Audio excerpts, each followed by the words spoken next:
7 de la mañana con 46 minutos ya, 7 con 46 minutos en Punto Noticias, primera emisión. Saludamos con Agustín Burbano, analista político, sociólogo que ya nos acompaña vía telemática. Agustín, qué gusto saludarle, bienvenido, gracias por estar en el espacio de Punto Noticias en Radio Pichincha. Le acompañamos Alexis Moncayo, quien le habla, Licenia Espinel. Yo quisiera comenzar con su comentario respecto a esta decisión que ha tomado la Corte Constitucional de convocar a una audiencia a Allen Berbera, presidente del Consejo de Participación Ciudadana, y a los demás consejeros de este organismo, respecto a la decisión de dar paso a una disposición judicial del juez de Montecristi para instalar esta veeduría que debería revisar lo actuado por la Corte Constitucional. Hay algunos sectores que le están pidiendo la cabeza de los consejeros de participación ciudadana. ¿Hasta qué punto se puede entender ahora esta decisión y qué podría ocurrir? Buenos días, bienvenido. Licenia, buenos días. Alexis, buenos días. Muchas gracias por la invitación. A ver, por el bien de la institucionalidad del país, yo esperaría que esta convocatoria, esta audiencia y además todos los pedidos pormenorizados de información que se hicieron a distintas vocales y al Pleno del Consejo de Participación Ciudadana y Control Social, sea una instancia formal donde se aclaren todas las acciones de todas las partes involucradas y esto quede ahí. O sea, de verdad esperaría porque de haber o de seguir la Corte, que de momento ha dado indicios de no ser muy susceptible a presiones externas, pero de haber cierta blanditud o laxitud de parte de la Corte respecto a ciertas presiones externas que le permitirían ir detrás de la cabeza de algunas de las personas del Consejo de Participación Ciudadana y Control Social, estaríamos dejando que la Corte entre en la pugna de poderes de la cual se ha mantenido relativamente al margen en estos últimos años. Entonces espero que quede como un pedido de información formal, una convocatoria formal donde se aclaren las acciones y los procedimientos que han realizado todas las partes involucradas. Esperaría que de ahí no pase, pero veamos. Hola, doctor Burbano, qué gusto saludarle. A ver, un poco para complementar este asunto, yo en el comentario abordaba, digamos, desde el origen de este despelote, que es justamente el transitorio liderado por Trujillo. En algún momento, alguna instancia, y yo esperaría que sea un organismo internacional, que no está contaminado de la política, decía en el comentario, sea el que evalúe y el que revise, digamos, lo bueno y lo malo de que tuvo ese consejo. Creo que más es lo malo. Pero algo debería pasar con aquello, pero no creo que puedan, digamos, quedar impunes de haber, por ejemplo, dejado en la Contraloría a un tipo como Pablo Celi. A ver, Alexis, hace unos meses circuló un artículo de Javier Flores Aguirre, brillante artículo, en el que estaban anotadas no solo el repertorio, pero los distintos principios legales de debido proceso que fueron inobservados, que fueron violados por el Trujillato, por el Consejo de Participación Ciudadana y Control Social Transitorio que lideró Julio César Trujillo. Todas esas acciones y omisiones del Consejo de Participación Ciudadana que violó el debido proceso, el derecho a la defensa, todas esas faltas sí son observables en una corte internacional. Y eventualmente eso va a llegar y eventualmente el Estado ecuatoriano, una vez más, va a tener que pagar una indemnización por los horrores que se cometieron. Ahora, dicho esto, también es verdad, porque así es la vida, que lo más inconstitucional que hizo la Corte, el Consejo de Trujillo, fue la evaluación y la remoción y la nueva selección de jueces de la Corte, de la Corte Constitucional. Paradójicamente, aquello que fue lo que rayó más en la inconstitucionalidad es lo que mejor le salió, ¿ya? Porque esa es la vida, es un efecto desconocido de la acción. Y es el único atisbo que hemos tenido de absoluto, el único atisbo que hemos tenido de referencia lógica en el funcionamiento del sistema político es la Corte Constitucional.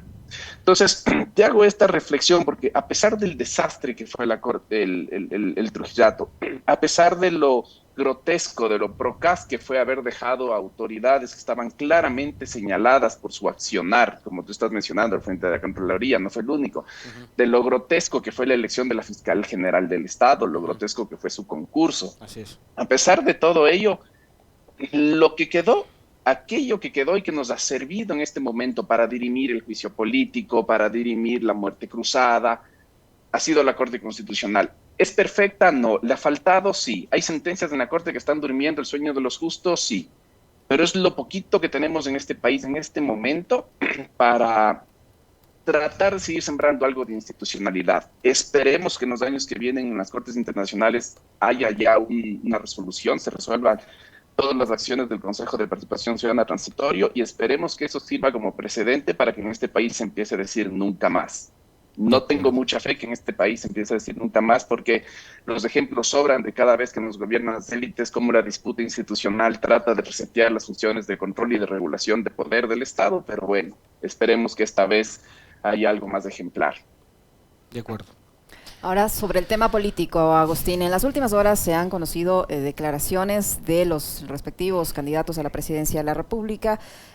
Por ejemplo, la candidata Luisa González ha manifestado que hay muchísimas coincidencias, que ella está dispuesta a conversar con todos los sectores, que hay muchísimas coincidencias con las demandas que ha formulado la CONAIE en varios puntos y en que incluso algunas de esas demandas forman parte del plan de gobierno de la candidata o de su binomio y que existen varias coincidencias. De su lado, el candidato Daniel Noboa ha dicho que no importa, las demandas de la CONAIE son sus demandas y que si ellos se quieren sumar a su plan de gobierno en buena hora, que él no es Gil. Y que Leonidas Diza es correísta. Esa ha sido la respuesta que ha dado el candidato Noboa al tema de la CONAIE. ¿Cómo mira usted esta suerte de distancia que marca, por un lado, Daniel Noboa con la CONAIE y esta posibilidad o esta coincidencia que dice existe la candidata González? Y la respuesta del líder de indígena ha sido que ya en una resolución del 6 de septiembre pasado acordaron no apoyar a ninguna de las dos candidaturas, pero que en todo caso están a la expectativa, están observando, están analizando el comportamiento y las respuestas que tienen ambos binomios a los planteamientos que ha hecho la CONAIE. Yesenia, gracias por la pregunta. Voy a tener dos entradas. La primera sobre la expresión de Daniel Noboa, de que Leonidas Diza es correísta, y segundo, sobre las coincidencias que existen entre las propuestas de la Revolución Ciudadana y las demandas de pliego de peticiones que ha estado haciendo pública la CONAIE desde octubre de 2019, junio de 2022 y ahora en la segunda vuelta electoral. Lo primero, que Daniel Noboa, que las élites agroexportadoras de este país, que el 1 o 2% más acaudalado de este país llame a Leonidas Diza o llame a cualquier persona que tiene un discurso político de justicia social como correísta, significa una cosa y es una cosa de la cual no hay cómo dejar de tomar nota. Y es que el correísmo es la identidad política, la Revolución Ciudadana es el proceso histórico, es el sujeto político con todas sus ventajas y todas sus debilidades que ha encarnado en los últimos años la lucha por la justicia social y que representa una forma histórica y concreta de la lucha de clases en este país. Y esto lo digo porque hay muchas izquierdas para las cuales la experiencia del correísmo es una experiencia falsa, es una experiencia en falso, es una experiencia a la cual hay que desmentir todo su valor y todo su potencial de construir justicia social en este país. Entonces, que las élites identifiquen a cualquier persona con un discurso de justicia social como correísta está denotando algo. Y para primer lugar, y esto ya le da al correísmo un lugar en la tradición nacional democrática popular de este país y un lugar entre las izquierdas de este país. ¿Ya? Y esto también tiene una consecuencia en las elecciones, y es que el correísmo tiene que profundizar el hablar al electorado, sí, al conjunto del país, a todo el electorado, pero hablarle desde lo popular, porque esa es la identidad que encarna y es la identidad que representa, y cuando ve uno la intención de voto, ve que la mayor votación hacia la Revolución Ciudadana es justamente en los sectores populares. Lo segundo que quería llamar la atención y que me parece llamativo es el mensaje de Leonidas Diza de la CONAIE, hay que hacer una lectura entre líneas. Yo celebro la declaración de Andrés Arauz de que hay muchas coincidencias entre el proyecto de la Revolución Ciudadana del Movimiento Indígena. Es cierto, cuando uno ve el decálogo de junio del 2022, ve el proyecto de la Revolución Ciudadana, uno ve que hay una plena coincidencia en 8 de 10 de los puntos en cuestión. ¿En qué hay coincidencia? Va a haber coincidencia en cómo se tiene que manejar la focalización en los combustibles.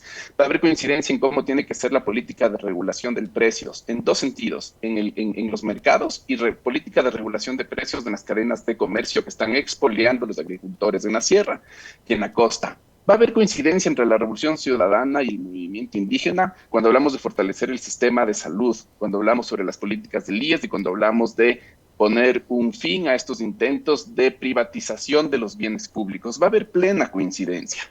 Ahora, ¿en qué es aquello que hay diferencias, que hay legítimas diferencias y sobre las cuales hay que sentarse a conversar? Y de eso se trata la política, la consulta previa y la ampliación de la frontera extractivista. Y el tema de la plurinacionalización del Estado. La consulta previa y ampliación de frontera extractivista va de la mano, ese es un tema, y el otro la plurinacionalización del Estado. Pero eso es la política. La política es reconocer las diferencias que pueden existir entre dos proyectos políticos, entre dos identidades políticas, abrir un espacio de negociación y empezar a conversar, a reconocer las demandas y reconocer las posturas de uno y otro. Entonces, en ese sentido, sí celebro el llamamiento de Andrés, celebro también la apertura que ha demostrado Luisa. Lo que nos está faltando es dar un paso más allá. Digo, Leonidas Diza es el presidente del Consejo de Gobierno de los Pueblos y Nacionalidades Indígenas del Ecuador. A veces a nosotros en los sectores urbanos mestizos eso no nos significa o no llegamos a entender el significado que eso puede tener dentro del movimiento indígena. Para ellos es el presidente de los pueblos y las nacionalidades indígenas del Ecuador. Y quien está conduciendo en este momento o quien está optando por la candidatura a la presidencia de la República desde la Revolución Ciudadana es Luisa González. De ganar las elecciones, quien va a conducir el proyecto político es Luisa González. Entonces, en ese sentido, lo que sí estaría faltando es que se lea ese mensaje entre líneas, te envíe un mensaje público en el cual se reconozca que existen pequeñas diferencias, que existen muchas coincidencias y que lo que convendría es abrir un espacio de negociación, un espacio de conversación, un primer acercamiento. Otra vez, yo siempre insisto en esto porque me parece que no llegamos a calibrar la importancia del matiz. Con el movimiento indígena no hay que hacer un frente, no hay condiciones para hacer una alianza. Lo que hay que hacer es un pacto, un acuerdo de dos cosas. Primero, no nos vamos a agredir, no va a haber agresiones mutuas. Segundo, ni el movimiento indígena ni la Revolución Ciudadana va a trabajar para que siga avanzando el desmantelamiento del Estado y que siga ampliándose el neoliberalismo en el Ecuador. Creo que con esos dos acuerdos ponemos ya un buen tapón de dique para que las élites del movimiento indígena que están en este momento controlando Pachacutic dejen de ofrecerle gobernabilidad a la banca y el sistema financiero y sigan profundizando las reformas de esta economía del desastre que nos ha expoliado desde el segundo cuatrimestre del gobierno de Lenín Moreno hasta nuestros días. Algo que podría incluirse en ese encuadre, Agustín, podría ser el recomponer, digamos, las cosas que han venido desmantelándose en los últimos años, el tratar de recomponer también la relación entre el Estado y el movimiento indígena, por ejemplo, a partir de lo sucedido en octubre y en junio. Totalmente, por dos razones. Primero, porque justamente la Revolución Ciudadana y el movimiento indígena son las dos identidades políticas que fueron blancos de la represión, del aparato represivo del Estado en octubre del 2019 y en junio del 2022. Digo, hubo una plena coincidencia cuando se trabajaron las amnistías en la Asamblea y esa es una línea. Ante esa agresión de los aparatos represivos del Estado y ante ese empleo de herramientas represivas y policiales y antipolíticas que ha empleado Lenín Moreno y Guillermo Lasso respecto a la Revolución Ciudadana y respecto al movimiento indígena, la respuesta tiene que ser política. Y la respuesta política es justamente la que han planteado ambos sectores de distintos lados, porque yo le he escuchado tanto a la Revolución Ciudadana como al movimiento indígena decir que se tiene que hacer una comisión de la verdad sobre todos los hechos que sucedieron en octubre del 2019 y en junio del 2022. Ahí hay una plena coincidencia, pero no solo hay una plena coincidencia, esta es una agenda que les permite ampliar más la base de sustentación, más allá del movimiento indígena y más allá de la Revolución Ciudadana. ¿Y por qué lo digo? Porque es conocido que en Ecuador no tenemos Defensoría del Pueblo. Es conocido que la Defensoría del Pueblo, con el caso de Freddy Carrión, se cayó. Y quienes han venido sosteniendo el trabajo de defensa de los derechos humanos en este país son una serie de organizaciones de derechos humanos, de grupos de mujeres, de colectivos feministas, que han venido haciendo el monitoreo de las violaciones y que han estado en cada encarcelamiento flagrante que hubo en octubre del 2019 y sobre todo en junio del 2022 a las personas que nos movilizábamos en las calles. Entonces, esta es una agenda que también nos permite acercarnos a esas organizaciones de derechos humanos que han venido sustituyendo el trabajo que no ha hecho la Defensoría del Pueblo. Es una agenda también que nos permite empezar a acercarnos a quienes se movilizaron en junio del 2022. Hubo distintas organizaciones de gremios de profesionales de la salud en distintas provincias del país que se movilizaron fuertemente en junio del 2022. hay familiares de las víctimas de las cárceles a quienes hay que acercarse. Es decir, esa es una agenda que te permite hacer política y política de la buena. Y la política de la buena es reconocer que el país es un Ecuador que está fragmentado, es un país cuyas identidades de organizaciones políticas que esperamos una alternativa al neoliberalismo estamos aisladas y a las cuales hay que empezar a tejerlas, hay que agarrar un hilo y hay que empezar a tejer una con otra, una demanda con otra, a articularlas y empezar a tejer un proyecto político en la que quepamos todas y todos y en la cual podamos de verdad poner una propuesta frente a esta economía del desastre que ya venimos sufriendo 6 años. Agustín, ¿cómo entender estas declaraciones del candidato Noboa, por ejemplo, en el sentido de que en esta suerte de desprecio que señala que Issa es correísta?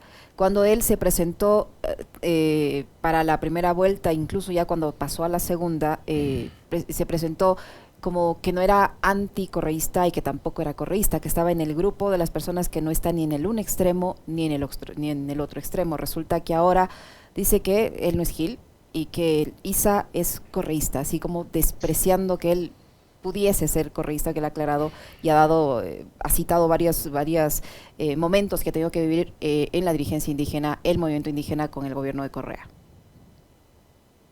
A ver, también te voy a decir 2 cosas. La primera, yo creo que hay evidencia suficiente para no prestar mucha atención a todos los analistas políticos que nos dicen que la dinámica o el clivaje correísmo-anticorreísmo quedó atrás. Yo creo que existe evidencia suficiente para pensar que el clivaje correísmo-anticorreísmo nos va a acompañar muchos años más, va a organizar el campo político por lo menos una década más, si es que no más, y es justo por la razón que les dije antes. ¿Hasta cuándo, perdón la interrupción, Agustín, hasta cuándo hablamos del velasquismo nosotros, de Velasco Ibarra? Y con una diferencia, y es que el velasquismo no llegó a poner en cuestión los resortes de la dominación de las élites. Gobernaba con ellas, pues. La Revolución Ciudadana puso unos grados de distancia entre el Estado y las élites, por lo cual no le perdonan jamás. O sea, yo siempre sostengo esto, a la Revolución Ciudadana no le persiguen por las cosas que hizo mal. A la Revolución Ciudadana le persiguieron por las cosas que hizo bien. Eso es lo que tenemos que entender en este país. Porque si es que de verdad a la Revolución Ciudadana se le hubiera perseguido por alguna cosa que hizo mal, que cualquier proyecto político que gobernó 10 años evidentemente las va a ver, no sé, en algunos campos o Lenín Moreno o Guillermo Lasso debieron haberse desempeñado mejor que la Revolución Ciudadana, pero no hay un ámbito en el que Lenín Moreno o Guillermo Lasso haya superado en indicadores, en calidad, en lo que sea la Revolución Ciudadana. Entonces eso nos tiene que quedar muy claro. La persiguieron por las cosas que hizo bien, fue una venganza de clase, no le persiguieron por las cosas que hizo mal. Primero, retomando la pregunta, lo que nos tiene que decir esto es que también para Daniel Noboa era más fácil seguir el ABC de manual de la comunicación política cuando era un tipo al que nadie le tenía como amenaza, que en el momento que llega la segunda vuelta y empieza a tener reales chances de disputar la presidencia de la República, porque todos los focos están sobre él, todas las presiones están sobre él, todas las expectativas están sobre él. Entonces ahí le sale más difícil hacer el performance de manual de la comunicación política y le sale lo que en real él es. Él es un representante de una de las élites más retardatarias de este país. A nosotros nos llama la atención y siempre decimos a Verónica Abad le están escondiendo, le están metiendo debajo de la alfombra. Verónica Abad es una versión extraordinaria, grotesca y procaz que no tiene nada que ver con Daniel Noboa ni con el sector agroexportador de este país. Y eso es a mí lo que me llama la atención, porque en realidad lo que Verónica Abad está poniendo en el discurso público y en la comunicación pública es lo que todas estas élites piensan. Digo, el día que se viralizó lo que Verónica Abad decía, de que las mujeres tienen que aceptar ganar menos que los hombres en los trabajos y deciden ser madres, yo estaba haciendo entrevistas a trabajadoras de empacadoras de camaroneras y empacadoras de pesca industrial, atuneras, donde comentaban que si es que no estaban ligadas las trompas de falopio, hay un alto grado de probabilidad de que no sean contratadas, porque es un trabajo de estar 8 horas paradas, es un trabajo muy exigente en el cual tú para soportar tremendo grado de explotación laboral, tienes que tener gente que dependa de ti, es decir, tienes que ser madre, tienes que tener hijos y no tienes que volver a tener la oportunidad o la posibilidad de ser madre. Son plantas que son altamente feminizadas, entre el 75 y el 90% de las plantas son trabajadoras mujeres. Entonces yo le escuchaba el video que se viralizaba de Verónica Abad, escuchaba las experiencias de las trabajadoras, de las empacadoras y decía, la señora no está mintiendo, no está provocando, es lo que piensan. Es lo que piensan. Hay un estudio que ya mismo va a salir Hay una primera versión del estudio del banano en el Ecuador de ASTAC, que es la Asociación Sindical de Trabajadores Agrícolas, Campesinos y Bananeros del Ecuador, uno de los poquitos sindicatos bananeros autónomos que hay en este país. Está el trabajo del Instituto de Estudios Ecuatorianos, que apoyamos desde FESILD, y se llama El Estado del Banano en el Ecuador. Ahí están descritos todo el repertorio de explotación laboral, todo el repertorio de persecución política sindical a los trabajadores bananeros del país. Solo les voy a dar 2 datos para que vean cómo son las condiciones. Cuando uno saca las estadísticas del Banco Central, de la tabla de oferta y consumo de este país, cuando uno ve cuál es toda la masa salarial de los trabajadores bananeros de este país y divide para el número de trabajadores bananeros que existen en este país, uno va a dar cuenta que la remuneración mensual de cada trabajador bananero no llega ni a $200 mensuales. Es decir, un trabajador bananero promedio gana menos de la mitad de un salario básico unificado. Primer dato. Segundo dato.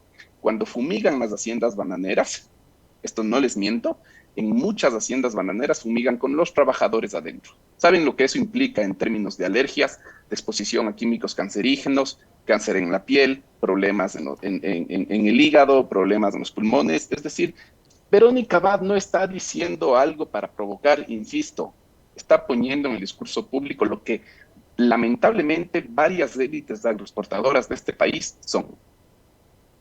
Ahora, Agustín, ¿cómo entender mientras tanto que según, por ejemplo, las últimas encuestas, al menos la que se conoce, que es de Comunicaliza, esos datos indican que en la última semana se incrementó la indecisión, el voto blanco y el voto nulo?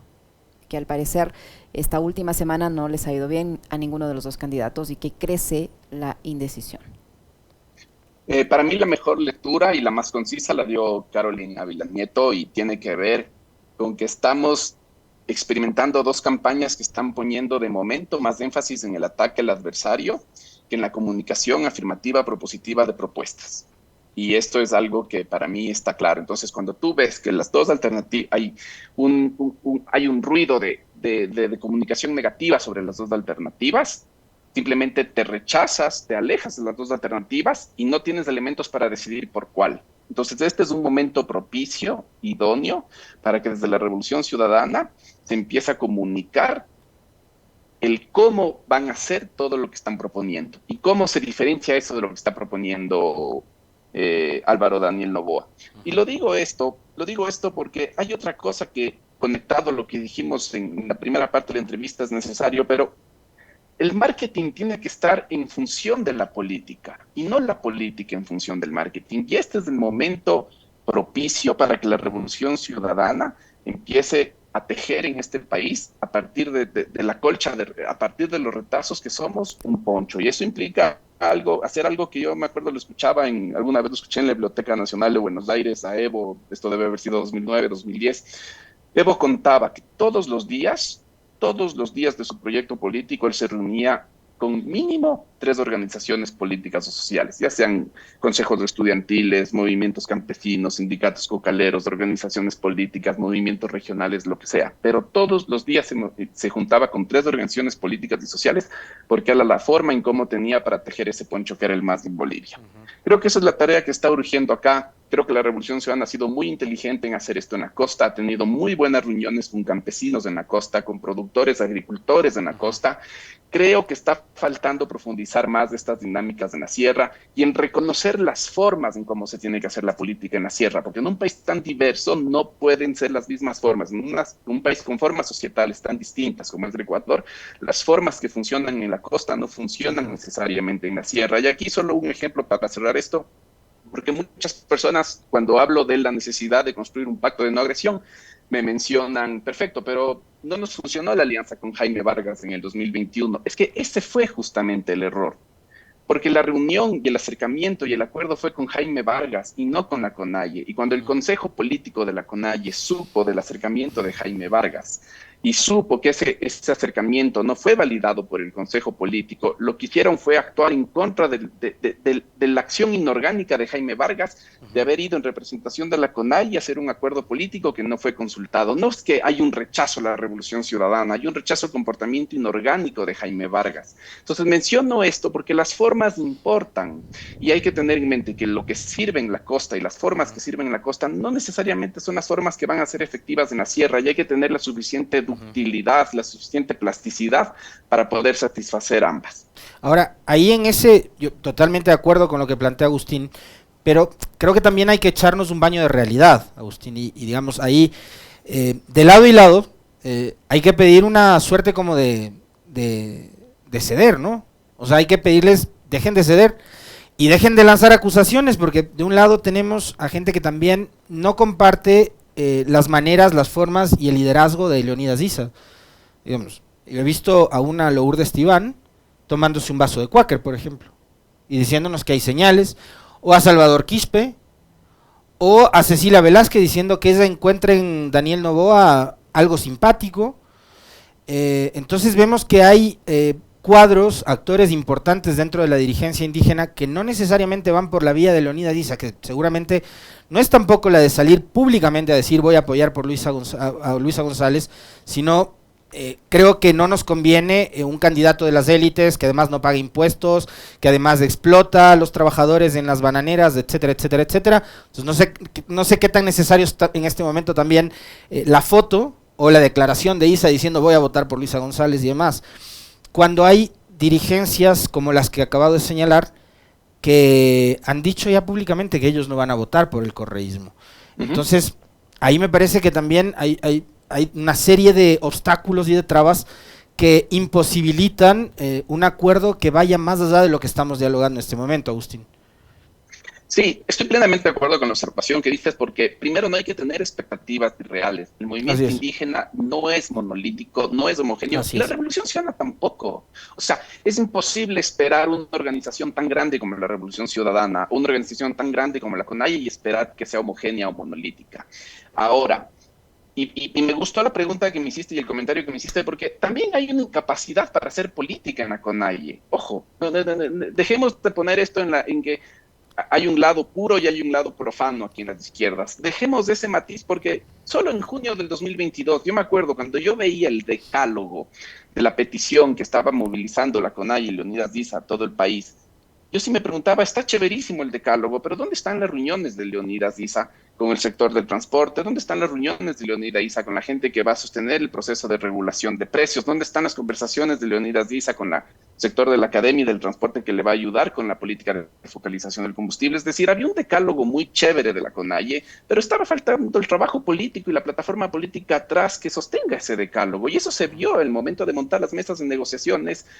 No estaba en ese acumulado político necesario. Entonces, con esto te quiero decir, el déficit de hacer política, la incapacidad de hacer política no es exclusiva de uno u otro sector, es una incapacidad que estamos teniendo colectiva entre todos quienes tratamos de representar o de ser parte de una alternativa al neoliberalismo. Esto no es ni propiedad de Leonidas Issa, ni propiedad de la Revolución Ciudadana, ni de la CONAIE, ni de Rafael Correa. Aquí hay dificultades colectivas para hacer política. Entonces, cuidado con que nos estemos endilgando responsabilidades. Y lo segundo, sí debería venir a nuestra reflexión por qué es más fácil para la banca y para las élites más retardatarias de este país cerrar acuerdos con Lourdes Tibán, cerrar acuerdos con Salvador Quispe, cerrar acuerdos con Rafael Lucero, cerrar acuerdos con patriarcas de la Amazonía. ¿Por qué es más fácil para ellos ponerse de acuerdo? ¿Y por qué para quienes tratamos de representar otra vez una alternativa al proyecto neoliberal es más difícil no ponernos de acuerdo, transar un pacto de no agresión? ¿Por qué nos cuesta más? Entonces, aquí viene algo que también es cierto cuando tú dices hay que deponer posturas, porque, a ver, yo me puedo poner en los zapatos de Rafael y digo, de seguro a Rafael Correa es que le debe doler infinito en el alma que le hayan puesto a la cárcel del Turi, el día que él se iba, el movimiento indígena haya sacado comunicados que le bautizaron a la cárcel del Turi Rafael Correa Delgado. Yo estoy seguro que eso le molesta y le duele y le resiente.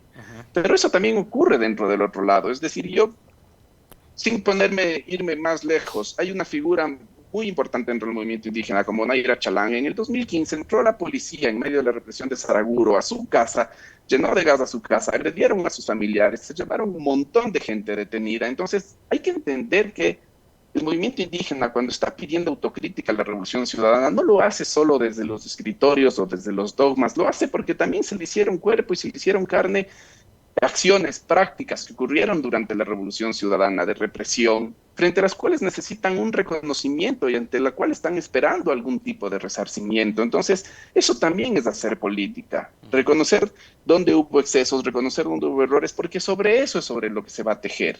Y si es que más nos importa tener la razón, si más nos importa tener la razón que reconocer al otro, entonces lo que va a ocurrir es que va a llegar diciembre y vamos a estar lamentándonos otra vez en nuestros muros de Twitter y de Facebook, moralmente y testimonialmente, nuestra incapacidad de haber hecho las cosas políticas que no estamos haciendo. Me encantó eso porque tiene que ver también con el desprendimiento, partiendo de lo personal, pero también lo grupal, lo comunitario. Agustín, yo puedo tener mi proyecto político, pero hay un proyecto que si nos quedamos sin ese proyecto, no va a haber el proyecto personal del Alexis Moncayo, ¿no? O sea, si me quedo sin país, que estamos a punto de quedarnos sin país, no va a haber proyecto 2025, o sea, Leonidas Issa, Rafael Correa, como se llame, si es que no defendemos lo que nos queda de país, porque nos estamos quedando sin país.